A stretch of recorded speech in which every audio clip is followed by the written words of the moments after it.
Hello, and welcome to the first episode of Worship Based Coffee, the podcast. I'm Jay Soleil. Thank you for joining me. However, you're listening right now, I can't say enough how thankful I am that you're listening to this. It means a lot. This has been a long time coming. As my friends can attest to, I have been talking about doing this for a very long time, and it's been very hard to let go of my perfectionism with it. And so I finally just said, hey, I'm just going to put it out there. I'm going to let it go and let it be how it is. And you know what? I'm just going to grow. If you choose to stay in this journey with me, then you'll get to see how I grow through this process. And so we'll see how this all goes. It's going to be exciting, especially some of the guests that we're going to have on here and however you're going to be listening. And if you want to watch as well, I'm also videotaping this, and so it'll be up on my YouTube page, which will also be Worship Based Coffee. I'll also be occasionally posting some other content on there as well that you can check out. If not, I will be describing things to you over this podcast as best that I can. So briefly, this is going to be the first episode. It's just going to be solo, just me. And so for the topics today, it's going to be what is Worship Based Coffee, why a podcast, give a little bit of talk about my own personal music story, and then my preparation and role, how I prepare for Sundays, and then also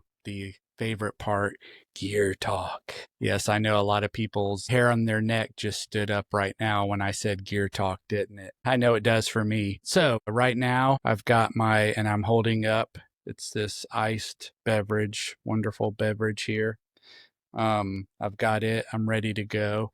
It is my preferred afternoon drink. It is the dirty chai. And you're like, what is a dirty chai, you ask? Well, it is basically chai tea latte, iced, of course, and then add in a shot of espresso. And I just like that. I love the spiciness of a chai. And then adding in the little bit of shot of espresso helps to give that little good afternoon boost that you desperately need when you're hitting that three o'clock wall. So this is my perfect afternoon drink. And actually right now I'm holding up, this is my go-to coffee right now. It's Muletown Coffee. If you don't know anything about them, they are a roaster here in Columbia, Tennessee. And so it's great. I have a subscription. It's like $30 a month, and they send you two, let's see, what size is it? It is 12-ounce bags, and you can get them however you want them, but they have a bunch of different types. Right now, this is my favorite. It's the Game Changer, which is a light roast. Light roasts are my favorite, so that's what I'm going with right now. So what is worship-based coffee? Well, besides the obvious of what it's about, of the three words, worship, base, and coffee, I kind of from the years of serving thought, well, you know what? How can I pay it forward? How can I, from the stuff that I've learned over the years of just getting to serve, the people that I've gotten to serve with, and just what I've learned, how can I find a way to pay that forward to the next generation? And maybe some people coming in and they're just getting started and have questions, and how do I get started, serving, what gear should I get, all that kind of stuff. Not that I'm going to have every answer for those. I'll have opinions, but I just thought, hey, this is a perfect way. And, worship music is what this podcast is going to primarily be about, but it will be about other types of music as well. And so my hope is to have some mostly guests that are worship related, but there will also be some that are not worship related, and there will also be some that are not just bassists. So obviously the next thing, bass. So we will be mostly talking about bass, but not all the time. Sometimes we'll be talking about electric gear or drum gear because of whoever the guest is. And so it's not going to be just centered on bass, but again, probably like 80-20 bass, which is why most bassists will be here. And then lastly is coffee. And of course, I kind of spotlighted that there at the beginning. But The biggest takeaway that I could give is you're like, well, why is coffee like part of this, Jay? Besides it being a delicious beverage and helpful for early Sunday morning rehearsals, one of the things that I think that it's best for is for ministry. And what I mean by that is like getting to know people. And so that would be my biggest encouragement if you take anything away from this first podcast is if you're serving on a team and you don't necessarily know everybody on the team, or even if you know them somewhat, I think it's important for us to invite them out for coffee, go out for coffee, sit down and just chat about life, talk about gear stuff too, music stuff, things that you're involved in. I think it's just a really great way to get to know people is around the coffee table. And it doesn't even necessarily have to be at a coffee shop. It can be at your house. I am getting into experimenting with all kinds of different coffee things. I've got an espresso machine. And so, hey, if you save a little money and just brew it at your house and have somebody over and just sit around and chat, it's just a good way to get to know people. The same thing goes for me, being a bassist when I'm on the team, obviously there are no other bassists up on the platform with me. So for me to get to know any of them, the easiest way for me to do that would be to get to hang out with them away from church. And so that's what I've done in the past is I have invited some guys. We've gone for coffee and we've just talked about life. We've talked about gear, our own careers, and it's just a lot of fun. So that's kind of my purpose behind the whole coffee thing.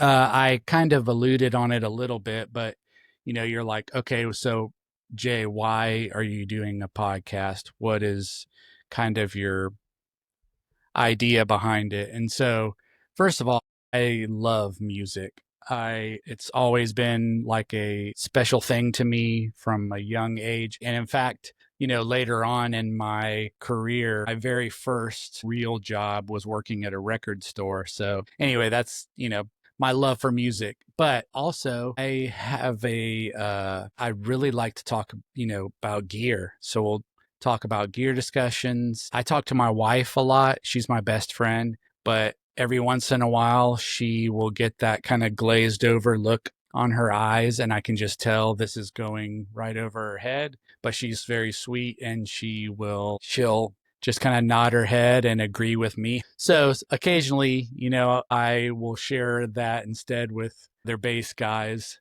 so that I can get some of that feedback on their takes on things. But that's some of the stuff, just be talking about different gear that I'm currently using, or also with some of the guests that I'm going to have about the gear that they're using, what they're loving and why, all of that. So also, I'm going to be doing some like playing technique stuff on Instagram and on YouTube. Those are going to be the two places that you can primarily find any kind of videos that I'll be doing as far as, for example, playing with a pick.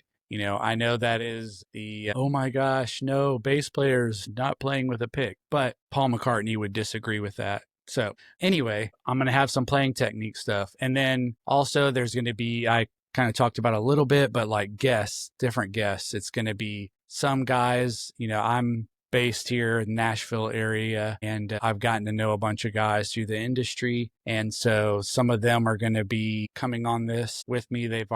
Few of them have already agreed to it. Some don't know that they're going to be. No, I'm just kidding. I'm hoping that it'll be just great. But also primarily the people that I want to have on here are the people that are just like me. And what I mean by that is I work a Monday through Friday 40-hour job, and then I volunteer on Sundays. I'm by no means a professional. Well, I have been in a professional capacity, but I am not a full-time musician. That's not my primarily source of income. So I want to bring in people too that are just the guys who are in the trenches that serve on Sundays, and find out, hey, how do they prepare for a Sunday? what do they do? What are some of the things that they run into with, because, we're all obviously human beings and we're all flawed. And so no system is going to be perfect, but we all have to kind of get through those things. And so just to hear their stories too, that for me is going to be really important. And I'll just say this, if you are unafraid of speaking and having your face on video or also on a podcast, and you serve on base, or maybe you don't even serve on base and you're interested in possibly coming on podcast too, I would absolutely love that if you came on. And if you want to do that, that would be fantastic. So if you want to just send me a message through my email, it's worshipbasedcoffee@gmail.com, and just send me a message. Tell me a little bit about yourself. And I would definitely like to connect with you and have you on here too. I just think it would be fun, get to meet people. No matter where they are in the US or even outside, it would just be a fun thing, and just for y'all to get to hear their stories too. So, and speaking of stories, I thought I would tell you a little bit about my story, kind of where I came from as far as where it all began, where the young lad Jay started. So how I got into music. I grew up listening to all kinds of different music. I know you heard me earlier talk about how my first real job was working at a record store. And honestly, that's probably where I got the most just love for music, listening to all kinds of different music, because we would open CDs and we would play them in the store, or somebody would come in and they're like, you'd have to be listening. We didn't have Google then. So you had to listen to the radio all the time, and people would come in and they go, yeah, it's this song and it's this guy singing it. And he's like, and he like tries to sing it and you're like, I have no idea what that is. And so you'd have to kind of figure it out. So we got to listen to and experience all kinds of different music. But for me, as far as like musical influences, people who musically, as far as bass goes, I have a very small list. Some of them are people that are probably the biggest influences on most bassists, but then there might be some that aren't. But number one, the biggest influence for me is Paul McCartney. And I'll, explain a little bit more detail about that. Paul McCartney, Adam Clayton, number 2. Number 3 would be Sting. 4, the GOAT, James Jamerson. Then Pino Palladino, Sean Hurley. And then lastly, Jesse Reeves, which some of you may not even know who that is, which I will get into in a minute. But at a young age, I first started out with classical guitar. That's how I first got into music. My parents got me a classical guitar, and in the high school that I went to, they actually offered a elective class of classical guitar. I ended up lettering in it. I played some concerts. It was a lot of fun. It's where I learned some of my first non-classical songs. So good times, enjoyed that. And then as I kind of progressed through that, I really got into the big, electric guitarists like your Van Halen and Joe Satriani, Steve Vai, all those guys that were the Flash and, shredders of the days. But then at one point, one of our leaders in the youth group came to me and was like, hey, putting together a band, I need a bass player. And I was like, okay, well, I don't have a bass. And so my youth pastor said, hey, this guy donated this bass, you're welcome to it. And I was like, oh, that'd be great. So started using it. I actually still have that bass to this day. It is a 1976 Fender Mustang bass, which is cool, killer vibe to it. It was my go-to for a long time. I'm so thankful that I hung on to it. So I was in the youth band that we had on Wednesday nights, and just kind of like when I was in my junior high into high school days. And just a little side note, because this is like 80s, 90s here, but we had, back then you came up with these, what we thought were cool names for the bands. And our particular one, get this, was called the Spam Band. SPAM, Spam Band. That's right. As in like the can of meat. But It was an acronym for Spiritually Pumped Amateur Musicians. I know that you're probably laughing right now, and back then I wasn't laughing, but now it's really funny to think back on. So anyway, the Spam Band was kind of my beginnings as far as playing bass. Much later, I had some really good friends of mine, actually drummer that was playing in the Spam Band. He asked me, he said, "Hey, dude, we got a 4-track recorder. We're going to write our own music. Isn't that incredible?" And nowadays, you can just do it all right onto a laptop. Shoot, you can even do it onto your phone with an interphaser. So it's crazy to think how far all that's come. But he had a 4-track recorder and we were going to record our own music. They needed a bass player. So they said, "Hey, can you do it?" I was like, "Sure, I'll give it a shot." So that was the beginning of the very first band that I had ever been in. And that was called All in a Day. That was with my 2 buddies, Chris and Kevin. And we were pretty much just a garage band. And we played some good shows. I had some fans. It was a lot of fun. Those were some of my favorite years thinking back of as far as bands go.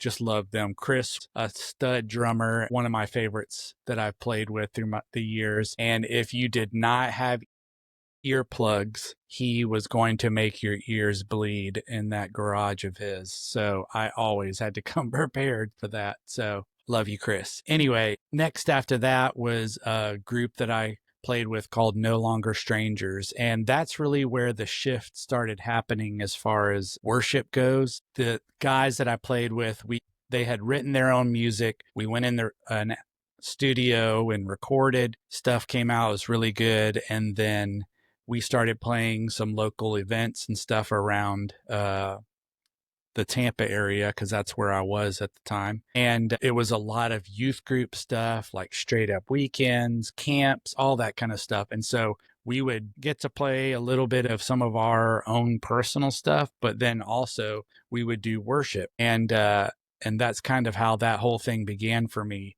I was in that, doing that a lot, and really enjoyed it. And so did that for several years until the day that we ended up moving to Nashville. Ended up leaving that group. Another guy kind of took over on bass and moved up here to Nashville. And, originally I, of course, like most people that move here to Nashville, had some aspirations. But as far as my family goes, we had our first child and my wife was really wanting to stay home. And so I was like, okay, well, then I need to do the full-time job thing, take care of my family. So I did that. But my wife has always been very supportive of me, still getting to scratch my musical itch, so to speak, and get to play in some other things. And so when we first moved to Nashville, that was back in like 2007. I had my bass guitar. I had sold all my other gear except for my bass, and it was basically in my daughter's closet, and it was just stored in there. And for like 3-4 years, it just stayed in there. I didn't touch it. I was working 2 jobs, and it was just didn't have time for playing the bass. And it wasn't until the church that we started going to had started a satellite campus, and it was closer to where we lived, so that worked out great. So we went there, and that particular Sunday showed up, and the Lord just started stirring in my heart to be involved and to get to serve and worship again. But I also was really scared to do it, because for number one, I hadn't played my bass, hadn't even picked it up in like 4 years. And then on top of it, I grew up in Central Florida, and now I was in Nashville, Tennessee, where you could walk into a restaurant like Chili's and the server plays guitar better than the guy who's touring with Garth Brooks. It's insane the amount of talent that's here. And so I was just like, okay, definitely nervous about it. But my wife encouraged me, and I went ahead and went and talked to the worship pastor. His name was Tim Head. He was the worship pastor then. He's moved to some different ministry now. Anyway, Tim was just super grateful, and he told me about them having an audition. And I was like, okay, cool, I can do this. And so then he dropped the bomb on me of, okay, cool, do you know the Nashville number system? I was like, the who? And he's like, yeah, the Nashville number system. And I was like, yeah, definitely not. So anyway, he said, well, I tell you what, just the amazing shepherd that he was, he said, on your way home from work one day, bring your bass and come by my office and we'll sit down and I'll kind of go over it with you and give you some, pointers on it and all that before they send me the information. So it's like, okay, great. So did that and he was great. And it felt daunting at first, but now like I don't know if I can't go back. Like knowing the number system now is just so much easier. I would encourage anybody out there, if you're listening to this, you don't know the number system, definitely learn it. It's amazing how much better that you could be prepared for things. It makes it so much simpler, especially for charts. If you're having to read charts, don't have to worry about key changes really or anything like that. It's great. Anyway, I went to go in for the audition. It was on a Sunday after church was over with. I was as prepared as I felt like I was. Got up that morning and found out that my papaw had passed away. And my papaw was a huge influence on our family as far as our faith and for us going to church. It was because of them and them being involved in their church that kind of started it all for my mom, which it was just kind of a domino effect. And so that was tough, but Tim and them were extremely gracious. They all prayed with me. And somehow, I don't know how, but I got through the rehearsal and later met with them and they're like, yep, we definitely want to have you on the team. But there was one thing that I noticed, like I'll never forget, downloading the Planning Center app and getting my first notification that I was going to be serving. And I don't remember the songs, of course, now, but I was like, oh, this is going to be amazing. And then I show up and I'm like, oh, wow. And I got a little bit mesmerized by the fact that, oh, well, the drummer, hi, yes, that guy plays for Amy Grant. And if you don't know who Amy Grant is, you can look it up, but Google it. And then going, oh my goodness, that guy, the keys guy, he plays for Garth Brooks. Oh my goodness, the guy who's playing keys is like a CCM pop artist. The guitarist over here, he's been touring with 2 or 3 different CCM bands. It was just kind of like, wow, okay, this is Nashville. And I felt very out of place, but also very much in place because all those people were extremely just like gracious people. You would not have even known that they were involved in any of that. And just great people, great hangs. Some of them I'm still in contact to this day. They're good friends of mine. At the time, I was playing this 5-string neck through active Bartolini electronics. And it was just, it was amazing. And it was a great bass, but I was like, okay, I need to really dive in and just do a deep like search of worship music and what is going on and what are people playing and how are they achieving those sounds, all of those things. And also because I felt like a little bit like I needed to step up my game some, so just started studying. And if you remember earlier, one of the names that I mentioned was Jesse Reeves. And he was probably one of the single biggest like influences on me. Used to play bass for Chris Tomlin, and now he's actually a pastor at a church in Austin, Texas. And I remember like I would just search and search and search for any kind of thing I could find. What is his pedal board? Oh, wait, he doesn't have a pedal board. What are the basses that he's playing on?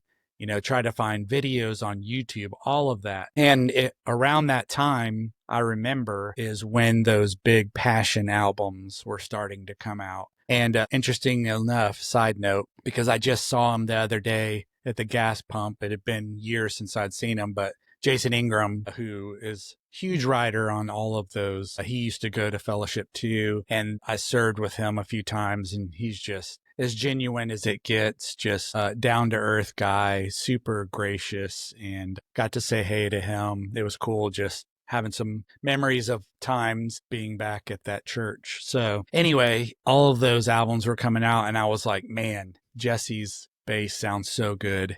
I need to replicate that. That is the tone goals right there. That's what I'm going for. So that's what I did. I just started diving into all of that, and it ended up eventually I got myself a P bass, and that one has been my ride or die for a long time now. It's a Pino Palladino signature model. I've had that one for a long time, probably since they released them. And like I had just done some asking around, all that, and everything pointed to good. And so I was like, okay, that's going to be the one. I'm going to save up a little bit and then also sell that other bass. And that's what I'm going to go for. Originally, what ended up happening though is I showed up one Wednesday because my 5-string, the battery went dead and I didn't have time to replace it. So I just grabbed my old Mustang bass and showed up, and everybody's head in the room turned and was like, dude, that sounds amazing. And I was like, of course, my old beat up Mustang would sound better than my 5-string. And so I was like, okay, yeah, it's definitely time to sell that. So sold that bass, ended up eventually getting the Pinot, and that one has been my go-to for a long time.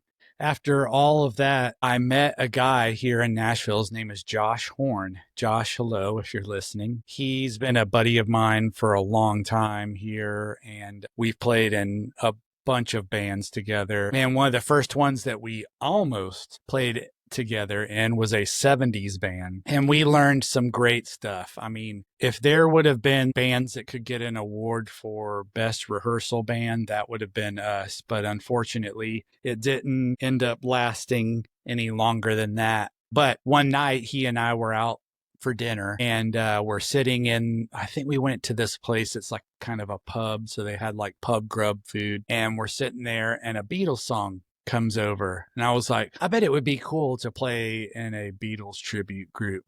And he was like, well, I was almost in one. I met a couple of guys and they were like, yeah, we're going to get this band together, we're going to start it. And it just kind of fell apart. And funny enough, because they couldn't find a bass player that they liked, that just gelled. And side note here, that's probably one of the biggest things about Nashville, is learning that just because you are a stud bass player, if you're not a good if you're not a good person to hang out with, they'll pick the guy who's maybe not as good of a player over the guy who's the stud just because of being a good hang. I mean, you're going to spend a lot of time with these people, and so they want people around them that's not going to stress them out. So anyway, Josh said, yeah, we almost started this group. So the next night we get an email and it says, hey guys, I'm sorry, but this is not going to work for me. And it was somebody in the 70s group saying, sorry. So I immediately texted Josh. We were both bummed. And I was like, hey, just an idea, but are you still in touch with the guys from the Beatles group? And he was like, yeah, I mean, I can reach out to him. I was like, dude, do it. Just see what happens. See if they're still available. So within the next day, I find out that we're all going to be meeting for coffee. And so through that friendship, started a bunch of other friendships and met with those guys. And from that to now, I ended up playing for 10 years. So 10 solid years. And we played all over. I mean, in the Southeast, weekend warrior stuff, Friday, Saturday, Sunday. And it was great. So I kind of, in a sense, got to experience a little bit of what that tour feeling was like, and playing in front of some crowds and just having a lot of fun. It was a blast. And that's really where I ended up cutting my teeth as far as a bassist goes. Learning those Paul McCartney bass lines just really expanded my vocabulary, and it just grew me as a musician for sure. Also, confidence level, when you have to learn that many songs and have them all to memory, your confidence level as far as memorizing can be a lot better as well. So from that band, though, spilled over a bunch of other opportunities to play too. So get this, I was in a 50s rock band. I played upright bass, and it was all that stuff. It was Chuck Berry, it was Elvis, it was Buddy Holly. It was a lot of fun to play. Played that. Played in the Beatles, so that had the 60s covered. 70s, but even though we never played a show. No 80s. surprisingly, I guess, because it's so keyboard heavy. But then I also played in a 90s group, played in Nirvana and Hootie and the Blowfish, all that kind of stuff. And so it was great. It was a lot of fun getting to play a lot of those. The 90s thing was really funny because, short story here, I was on my way back from a gig, driving back from like North Carolina, and the guy I was riding with gets a phone call and finds out that his bass player is going to be down for like 10 weeks. He had like pulled something in his arm and or his bicep or something like that, and he was going to have surgery. He was done. And he had like 2 gigs. This was on like a Monday, and he had like 2 gigs Friday and Saturday. So he hangs up the phone and he turns to me and he goes, "Can you learn 40 songs in 4 days?" And I was like, "What? Are you kidding me?" So somehow, I don't know how I did. I think it was because so many of those songs were like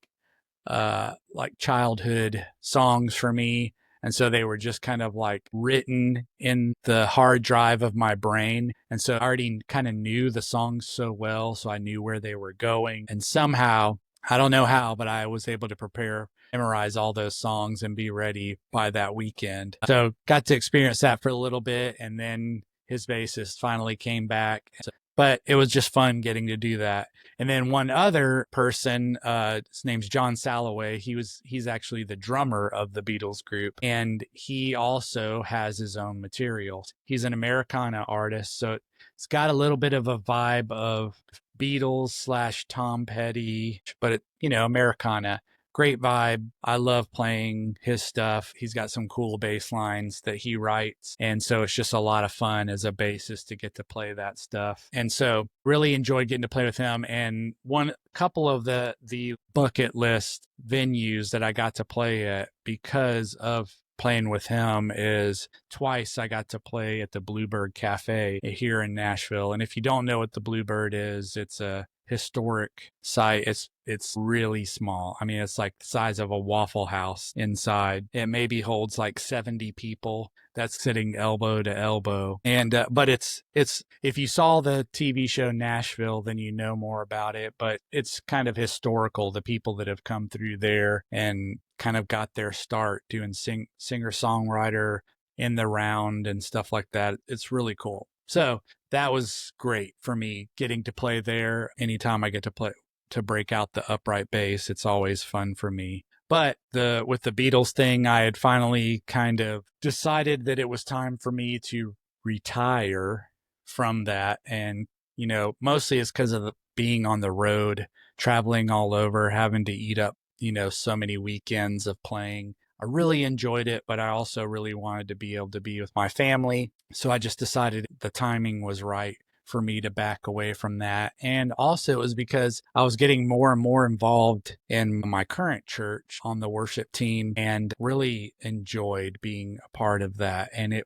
that was where my heart really lied, was with that and getting to serve on Sundays and serve on Wednesdays. And so that's kind of that transition happened. And mostly it's because of my daughter. Actually, she was looking for a youth group to get involved with, and a friend of hers had asked her to come to the bridge. And I was like, okay, yeah, if you want to go, go. And so she went. She really loved it, started going there on Wednesday nights. And I was like, okay, well, she enjoys it. And my wife and I were like, we need to cultivate that.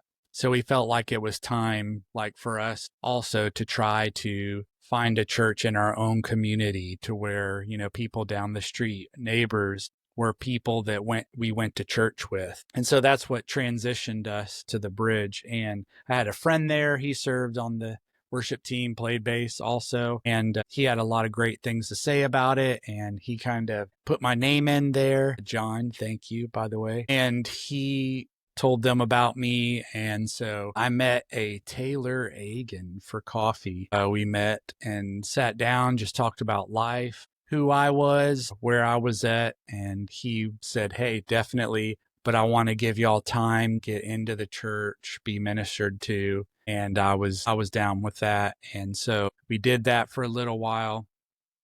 And then I felt like it was the time, to be able to serve again. And so they had a program that they used.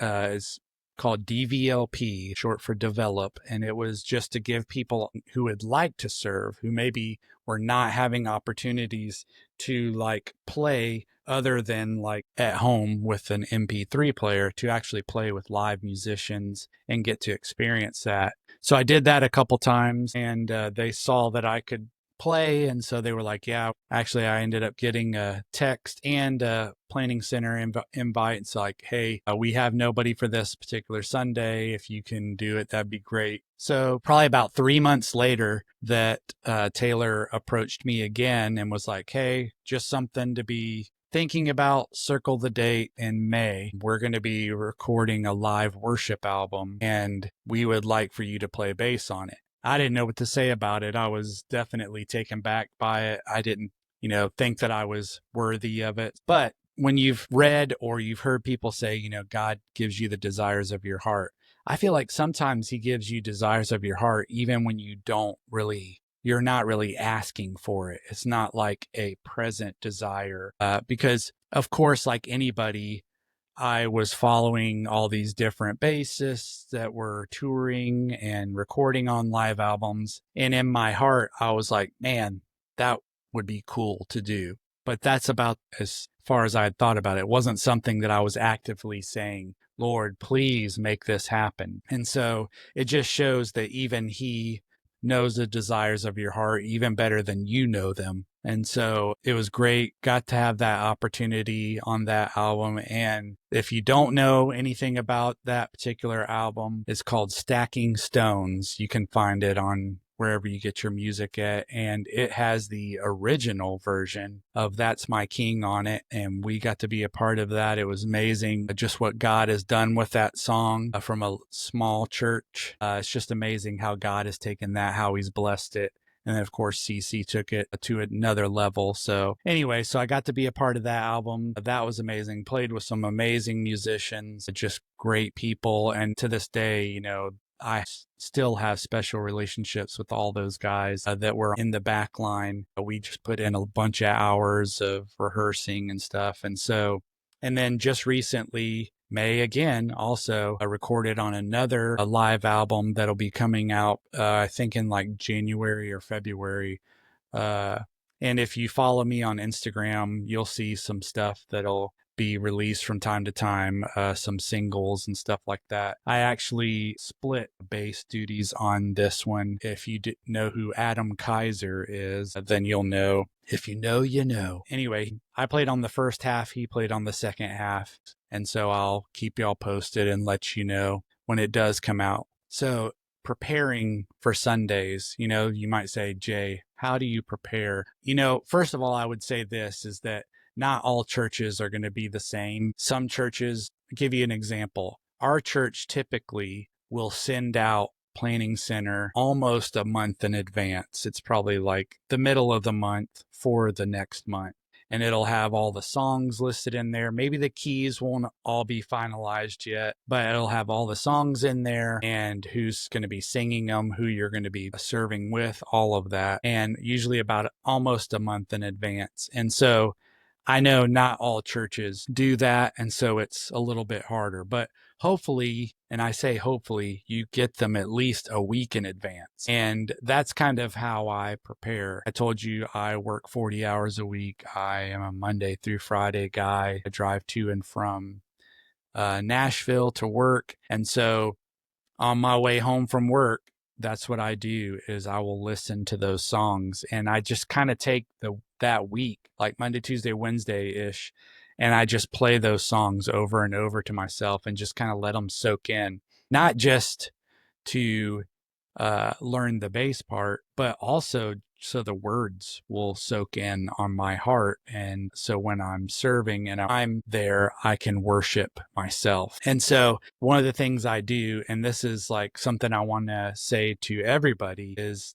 to don't just listen to yourself or to the bass. Listen to every instrument. Listen through it one time and just listen to the drums. Listen through it another time and just listen for the guitars. Listen through again, listen to what the keys are doing, all of that. and just focus on those individual instruments and really hear what they are doing. And the reason I say that is because I get on message boards. I see people ask questions and say things all the time. And I know there's a lot of debate over root note for worship basis and what you're supposed to do and not do. I feel like there's a way you can do both, where you can stay on those root notes like you need to. But the biggest thing is knowing what your role is. I always like to use sports, analogies. I know not everybody's into sports, so maybe some of this doesn't make sense to you. But if you take a football team and you have an offensive line and you have the quarterback is almost like your main vocal leader. And then you have the offensive line, who's the back line. Well, the thing is, that quarterback is nothing without his offensive line to protect him, to build that wall. And so that's what we have to do, is we all have a role to do. Now, if one of the guys on the offensive line all of a sudden felt like he wanted to throw the ball, that's going to mess everything up. It's not going to have cohesion. And so that's one of the biggest things that I think is the most important lesson that you can learn as a bassist. And I think what it really actually comes from is musical maturity. And, we all are in different stages of life as far as our personal maturity, but then musical maturity is different than that, I think. And where are you musically? What have you experienced to help you to see the bigger picture and to see the bigger room as far as music is concerned? If you want some opinions, you can have about 30 opinions in about 5 minutes, but that's on the Worship Bass Guitars Facebook page. There's a lot of opinions, and sometimes they're great. Sometimes, in my opinion, they're not, but that's okay. Everybody has different opinions on things, different likes, dislikes, and that's great. That's what makes us each unique and special. Saying all that, at one time, there was a guy who was asking questions about, serving the song. How should I do it? And there's a guy that I think he's actually one of the administrators of the page. And I'm going to probably butcher his name, but he'll forgive me. His name is Abdiel Garcia. If I did not say that correctly, I'm sorry. If anybody understands, it's me with the last name of Saleh, Szalay, Saleh, but people pronounce it all kinds of crazy stuff. So he had a comment, and to this day, I'm not sure if there's a better comment out there. It hit me, and I was just like, thank you for articulating this so well. So I'm just going to read this real quick to y'all. And this is what he said. I like to look at it in terms of supply and demand. Gospel music is all about expression. There is a very high demand for chops and unique interpretation. So bassists have a lot of room to add their own flair. CCM is about atmosphere. The demand for chops and interpretation is low. So supplying too much of it just doesn't add any value, and God forbid, starts to reduce the value of the whole team. The worst thing we can do as musicians is only listen to ourselves. Man, I've tried to think of a way to express it so many times, and that's it.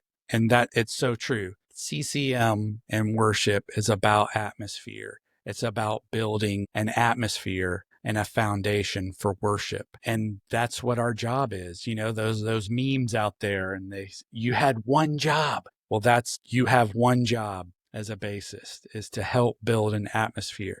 And so that may be just being in tune with the kick drum, listening to that. So you're in that pocket. If you listen to the kick drum hit by itself and you listen to the bass hit by itself, both sound good.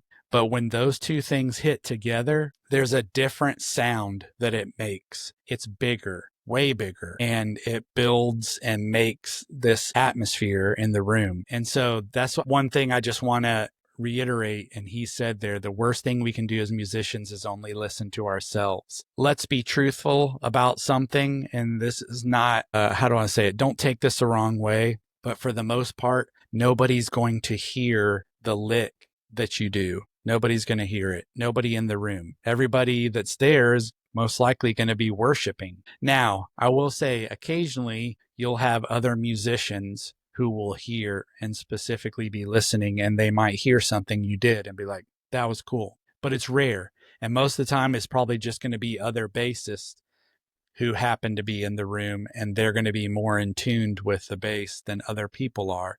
But even sometimes when you're on the platform with other people, I've tried to do a little lick here or there, and I've looked over at somebody who would normally notice it, and they didn't even notice it. They're playing their part. So I say that because then it comes from a place that you realize, okay, it really is less about me and more about the team and what I can add as far as making that atmosphere, making that a cohesive thing. And so to add into that, earlier I'd mentioned how Adam Clayton is one of my all-time favorite bassists, just so solid. And a lot of people have, he's had a bad rap sometimes in the bass community about people like, he just plays 16th notes all the time. He's not really that great or whatever, because then you compare him to like Victor Woot. And I'm like, yeah, but that's because he doesn't do what Victor does. So I have a quote here from him I wanted to read that I just thought was great. He's telling you the truth. He's not holding back.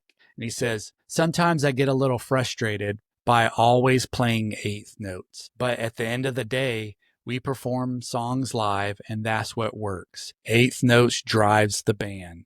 They're propulsive, and they form a foundation for what the Edge and Bono are doing. There are only so many different ways of doing it.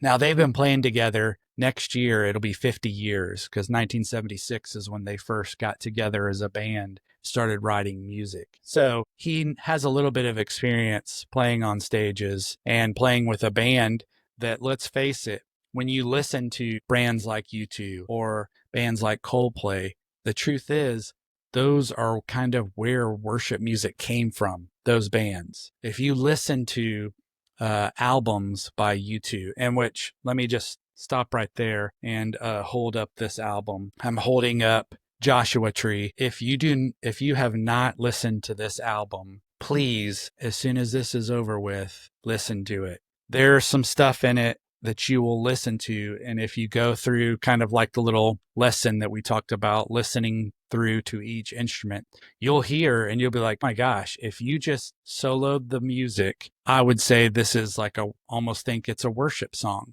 The drums with the tom grooves, all of that kind of stuff, the bass, everything is just how a worship song is. And yes, is there room for spiciness in a song? Definitely. But one of the things that I learned, and I talked earlier about Jesse Reeves, and, I mentioned how I kind of dove in. One of the things that he talked about was saving the best for last, saving the best for last. So if you save the best for last, let's just say that you're playing a worship song and you're playing in E. Well, maybe when you go to that one, you're playing up a higher octave of E. And you're just staying on that in the earlier parts. And it's not to the very last chorus that you're hitting that big open E. You've saved the big note for the last chorus, so it sounds even bigger. And then in kind of the outro or a instrumental or whatever, that's when you can add in your spiciness. I had, and this is not to pat myself on the back,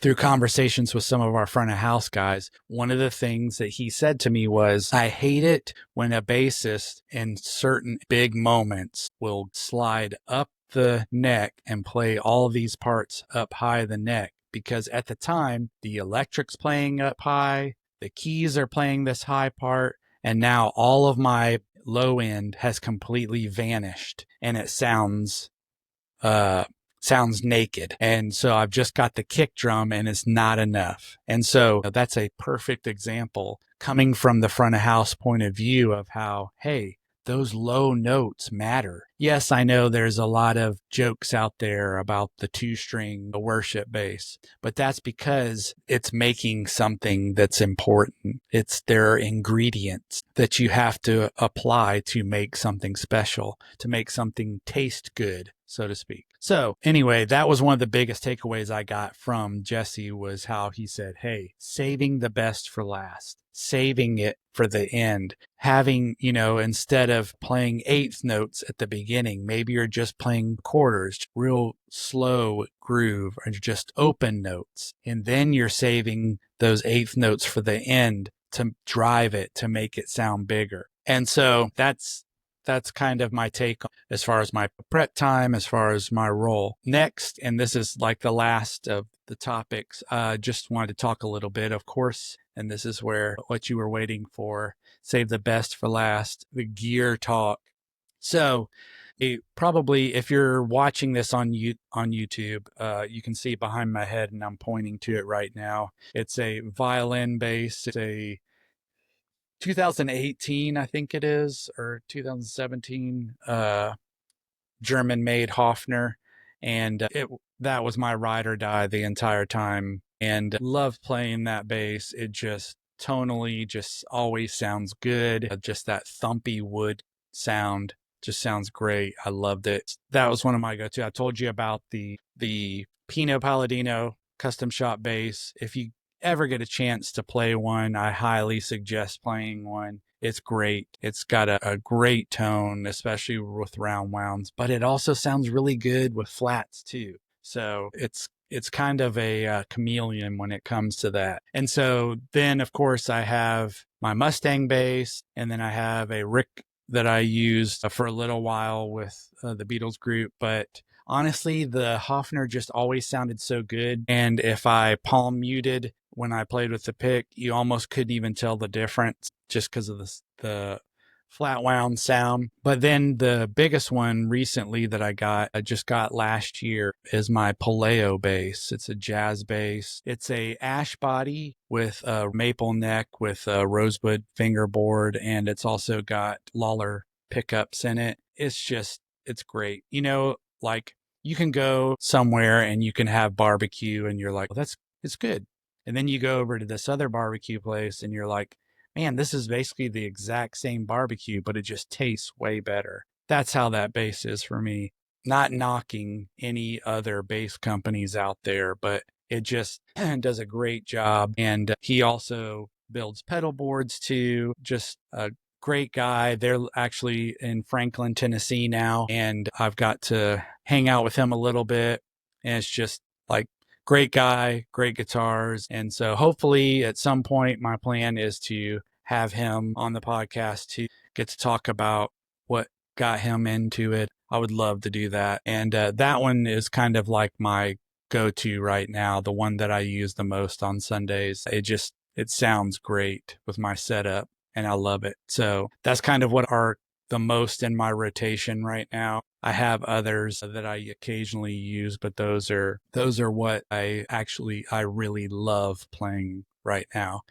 The big thing is, okay, you might say, okay, what should I get? And my thing is, you should play what you love. And so if that is an Ibanez, then you should play it. If that is a Sire, then you should play it. Go down, if you can, to a local store and play one, whatever it is, and just try it and see how it feels in your hand. Because, we're so different. Our hand sizes are different.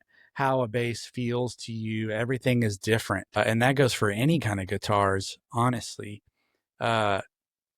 It's just, I hate to say it, but it's how you vibe with it, And so for me personally, I've bought and sold so many over the years, but there are a few that I just instantly have kind of bonded with and just love them, love how they sound. And so they're the ones that are staying for good. And same thing with my pedal board. I have been ridiculous with the amount of pedals that I've bought and sold and bought and sold and bought and then sold stuff to buy more stuff. So now I have a much smaller board.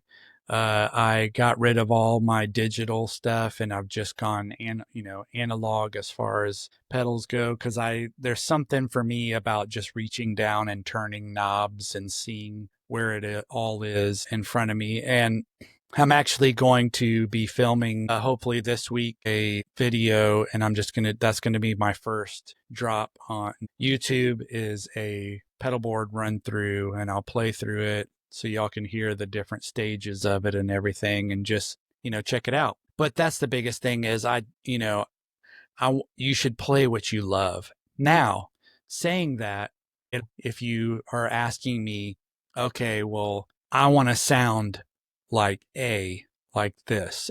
This is how I want to sound. Then if you're like, I would like to sound as close as I can to the worship sound, then I would suggest getting either a P bass or jazz bass. And it doesn't have to be Fender. It can be any of the other brands that make them, and you try them and you just really like how they sound. Any of those, that is like the bread and butter for worship is those two basses. They just have a certain sound, and obviously they make them in 5-string versions too. So if you're like, hey, I really would like to get a 5-string, I think that's great too, getting a 5-string. One of the advantages of having a 5-string can be for Sunday mornings when you're trying to learn a song. And like, I'll give you a perfect example. You go in and you're like, okay, this song has a female voice and it's in E flat. Okay, great.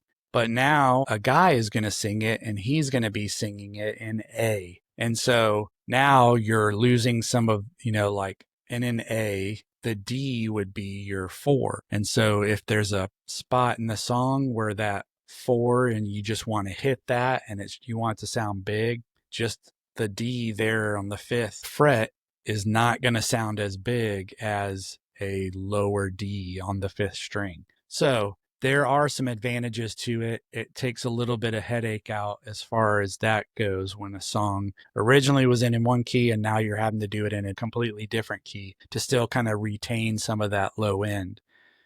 So that's kind of my recommendations for those. If that's what you're looking for, you want that sound. And I'm going to have more in depth about that. I'm going to have a podcast where I'll be talking, in depth just about how I get my tone, what I do, what I use, all of that kind of stuff. And so just kind of wrapping things up here, I just wanted to tell you 3 things. Number 1, your homework, should you choose to accept it, is to listen to this album, Joshua Tree. I'm holding it up one more time.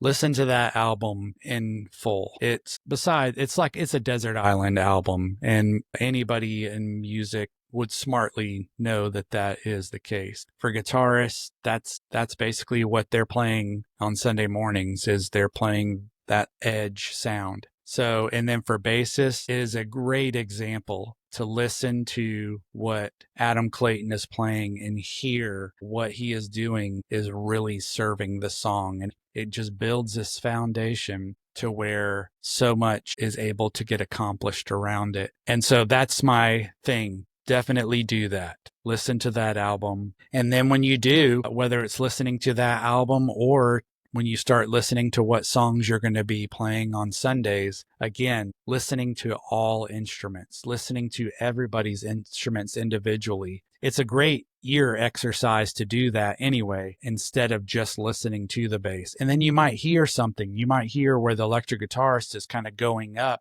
and he's playing this little line. And you're like, at that point, I could probably play the line with him, or there's a vocal line, and you're like, oh, it would be really cool to kind of copy that little vocal line there in that between part. So you can learn a lot by listening to all of those things. And then the third and last thing is invite somebody for coffee. Think of somebody that's on your worship team and just invite them for coffee. If you have another bassist in the group, invite them for coffee. I'm going to practice what I preach, and I will actually reach out to another guy who I have not met, who is a bassist as well, and I will post it after this podcast release in my stories, just so you can see that I'm practicing what I preach, that I'm going to do the same thing. We've got a couple of new guys that have just recently come, and I don't know them. I've seen them up there, but I haven't had a chance to get to know them, and so I'm going to do that. I'm going to ask them for coffee too. So lastly, I wanted to do a little devotional. I would like to try to end all of my podcast with a short devotional, but it might not happen all the time just because of time constraints, or maybe because of having a guest and I don't get to do that. So here's what it is. It is John 15:4, which says, "Abide in me and I in you, as the branch cannot bear fruit of itself unless it abides in the vine. So neither can you unless you abide in me." And so I wrote this little thing out. It says, as a bassist, you know the groove only locks in when you're connected, listening, feeling, and responding. The same is true in our walk with Christ. Abiding in him means staying connected, letting his presence guide our rhythm, and trusting him to shape the sound of our lives. Trying to play outside of that connection, it won't feel right.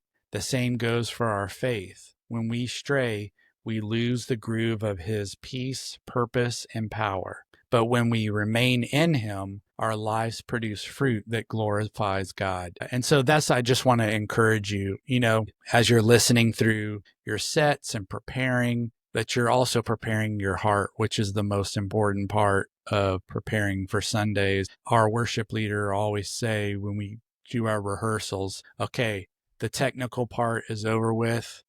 We're done with that. Now it's time to go out into worship. And that's the best way that you can learning the songs and playing them is preparing your heart for that worship yourself. And the best way to do that is by abiding with him. And that's where you're going to have your most experience. So thank you so much for staying on for my podcast. I can't thank you enough if you made it all the way to the end here. Thank you for tuning in. If you could, it would be greatly appreciated so I can try to grow this and reach more people. If you would follow or subscribe for future episodes. And then this is the 4 things you'll be able to find me on. I'll be on Instagram, Worship-Based Coffee. On YouTube, same Worship-Based Coffee. It'll be on Spotify and Apple Podcasts. And I'll be, like I said, releasing some videos. Some of it'll be stuff like me serving at my own church, playing live, and just trying to do stuff like get my sound locked in so it's heard well for the videos, stuff like that. It's all a learning process for everybody. And so also, if you get a chance to